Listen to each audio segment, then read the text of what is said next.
Mama bear Maddie and her two cubs splashing in our pool every day is a sight I'll never forget. Their playful romps turning our backyard into a bear party zone. The first time I saw Maddie, a massive mama bear, casually dip her paws in our pool, I froze, heart pounding, unsure whether to run or stare. I'm just a regular guy living in California, right at the edge of a national forest, and Maddie's story of sharing our home with a bear family who loves to swim has turned my life into a wild, wonderful adventure. When my wife and I bought this house 2 years ago, the realtor warned us about bear activity. I brushed it off, thinking, a bear or two, no big deal.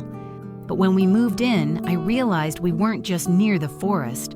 We were the first stop for bears coming down from the mountains.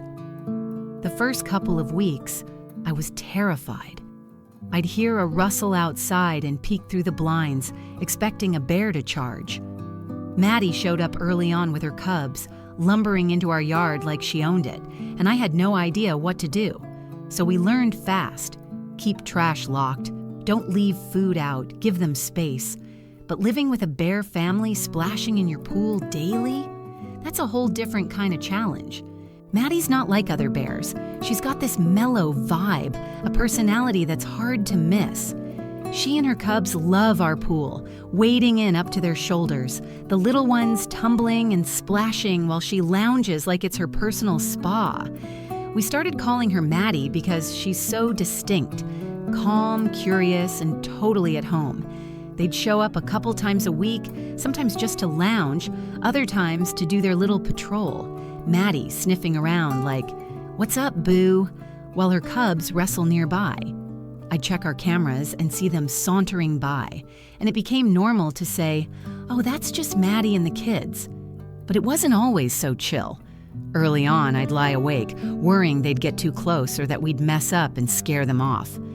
One day, we were throwing a pool party, music blasting, people laughing. I looked out, and there was Maddie with her cubs, all three floating in the pool like they'd been invited.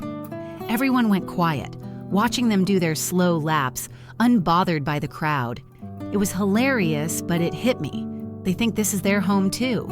We've been here 2 years, and Maddie's made our pool her family's summer hangout.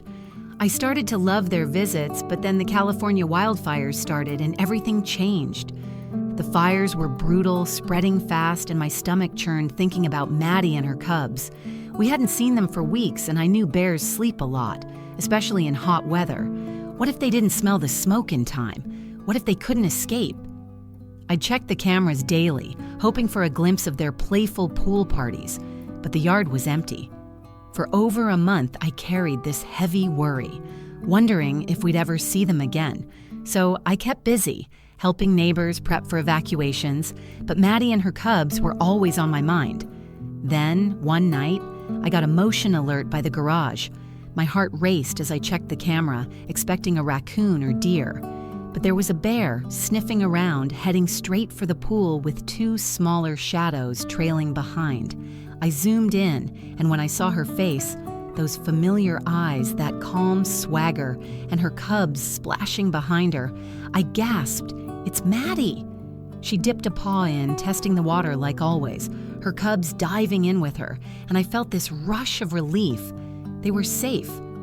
I didn't recognize her at first.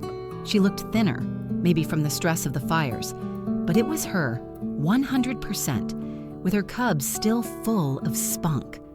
I wanted to cheer, but I just stood there, grinning like an idiot, so thankful they'd made it.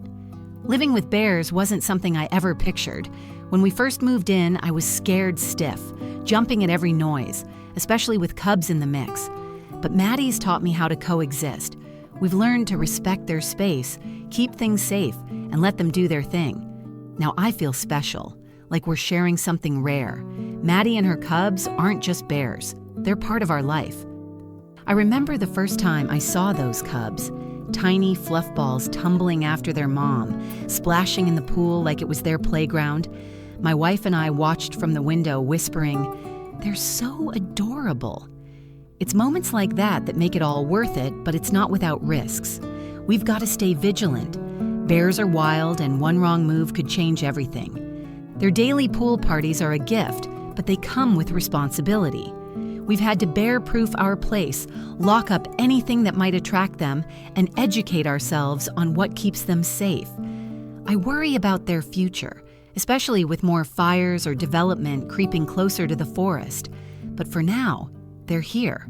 Maddie lounging in the pool while her cubs splash around, ruling the yard like it's theirs.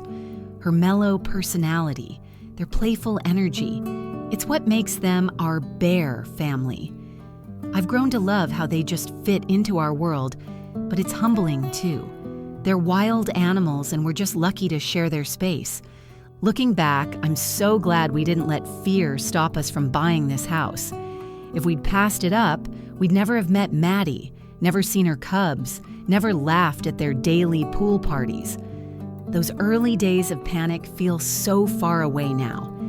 Maddie and her cubs have shown me that beauty and connection can come from the wildest places, as long as you respect them. I'll keep watching them on the cameras, smiling every time they dive into the pool because they're not just bears. They're a reminder of how special it is to live alongside nature. Thank you for watching. If you like the story, feel free to comment, like, and subscribe. See you in the next video.